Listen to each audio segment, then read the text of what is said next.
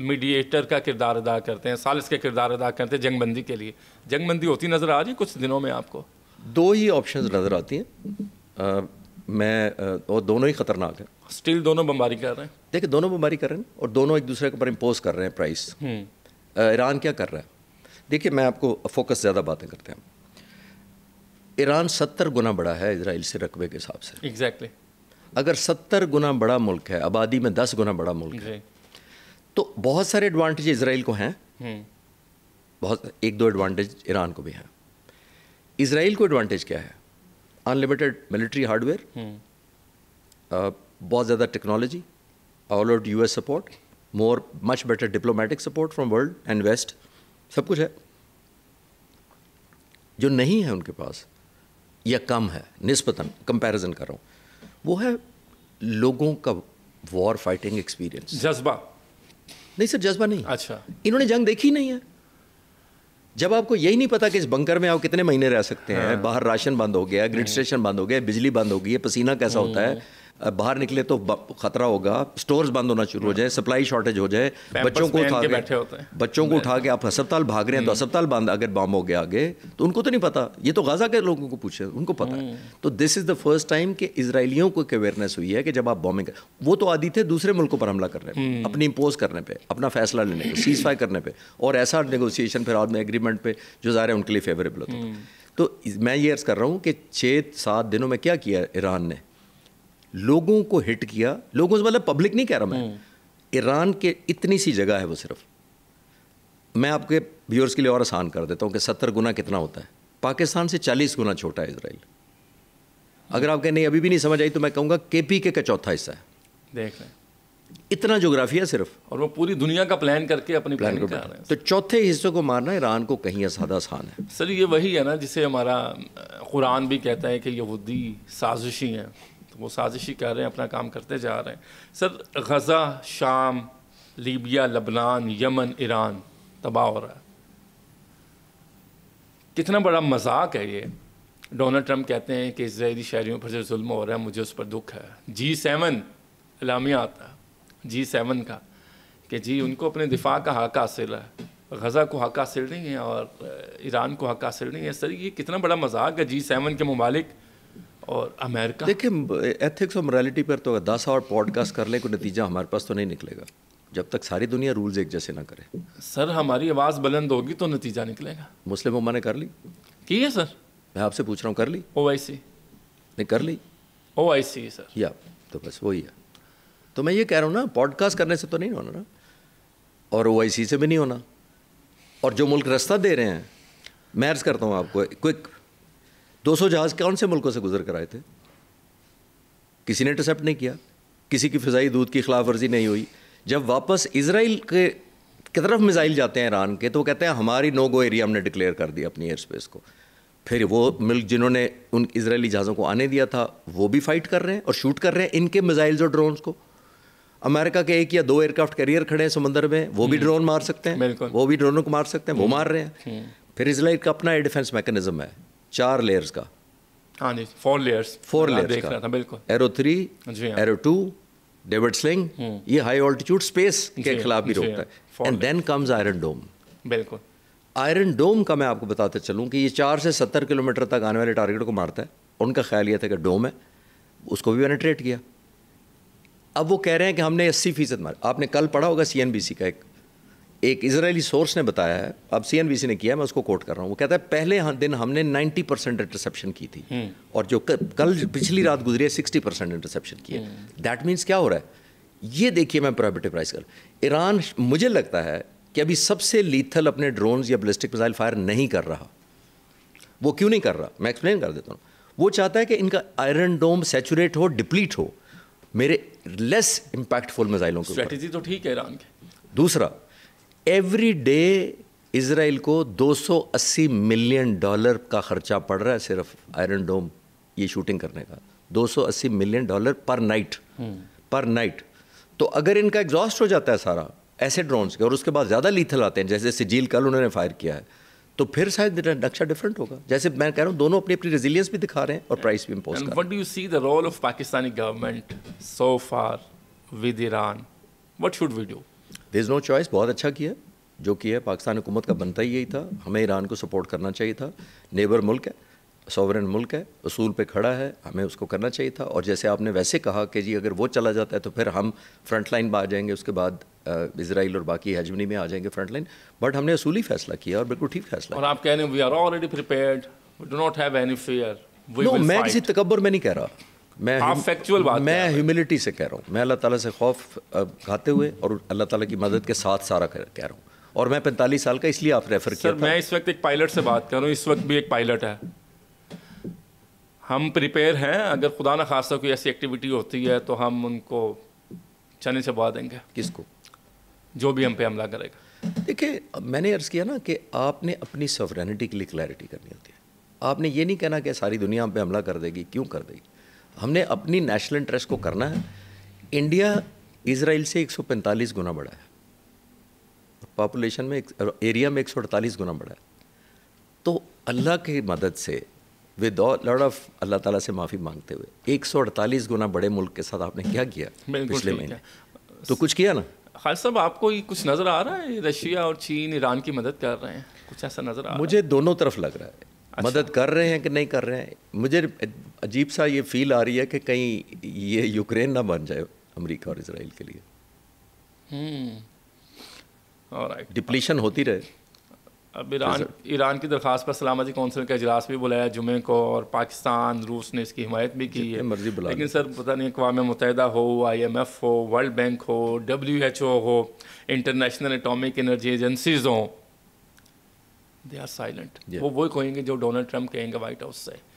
تو آپ کو جنگ بندی ان حالات کے تناظر میں کوئی مستقبل قریب میں نظر آتی جو آپ ٹائم فریم کریں کہ بس یہ اتنی دیر تک جنگ چلے گی, اس کے بعد یہ ہونے جا رہا؟ مجھے اگر آرسنل پتہ ہونا کہ ویپنز کا کیا کیپیسٹی فائٹنگ کیا ہے ایران کی, پھر میں بہتر کمنٹ کر سکتا ہوں. جیسے میں نے کہا کہ ایران کے پاس کتنے میزائل ہیں, کب کتنا اس کا اسٹیمنا ہے. میں نے آپ سے کیا کہا, تھوڑی شروع میں بالکل کہا تھا کہ war culmination strategy is dependent on آپ کی وار فائٹنگ انرجی کے اوپر یا اسٹیمنا کے اوپر. یہ کہا تھا شروع میں نے. تو وار فائٹنگ اسٹیمنا ایران کا کتنا, اس پہ ڈپینڈ کرے گا. خدا نہ خواستہ اگر بہت کم ہے تو ظاہر ہے ایران چاہے گا کہ فوری طور پر چائنا یا روس سے آ کے جان چھڑا دیں. لیکن اگر وہ اس کے پاس کیپیسٹی ہے تو وہ ضرور اس اپرچونٹی کو اپنے فیور میں لینا چاہے گا کہ میں اتنا پروہیبٹیو پرائس امپوز کروں کہ اسرائیل آنے والے 10-20 سالوں میں اٹھے بھی نہ اور دوبارہ سوچے بھی نہ. اور اگر ایسا نہیں ہوتا, hope for the best and prepare for the best, تو ڈونلڈ ٹرمپ نے 2 ہفتے مانگے ہیں, تو آپ کو لگتا ہے کہ پھر امریکہ اس کے اسرائیل کے ساتھ جنگ کرے گا ایران کے ساتھ؟ ابھی یہ کہنا بڑا جلدی ہے کہ اس کی وجہ یہ کہ پریزیڈنٹ ٹرمپ نے جو سرکاری بیانات دیے ہیں کہ میں جنگیں ختم کراؤں گا, پھر اس کے نگیٹ. ہاں جی سر, وہ 2 ختم کروانی تھی, 3 تو شروع کروا دی ہیں. پھر وہ کہتے ہیں کہ جی ہمیں گوٹے-مالا جو ہمارا بیس ہے اس کو ہم نے جناب ایکٹیویٹ کر دیا. وہ بیس 1800 کلومیٹر ساؤتھ آف انڈیا ہے, چھوٹا سا ایک جزیرہ ہے, B-52 بامبرز ہیں وہاں پہ.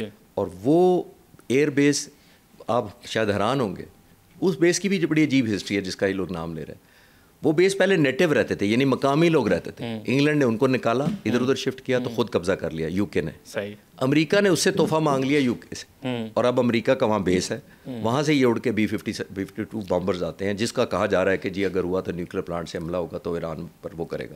تو وہ ایک علیحدہ ہسٹری ہے. اور وہ بائی دا وے B-52 تقریباً 60 سال سے اڑ رہا ہے, اور انہیں 25 سال اور بھی اڑانا ہے. اتنا پورٹنٹ جہاز ہے, اس کو ماڈیفائی کر. اچھا سر, یہ سپریم لیڈر کا تو یہی بیان آیا ڈونلڈ ٹرمپ کے بیان پر, انہوں نے خطاب کیا ٹیلی ویژن سے اور بڑے جذبے سے کہ اگر میں مر بھی جاؤں تو آپ یہ یاد رکھنا کہ میں لڑ کے مرا ہوں.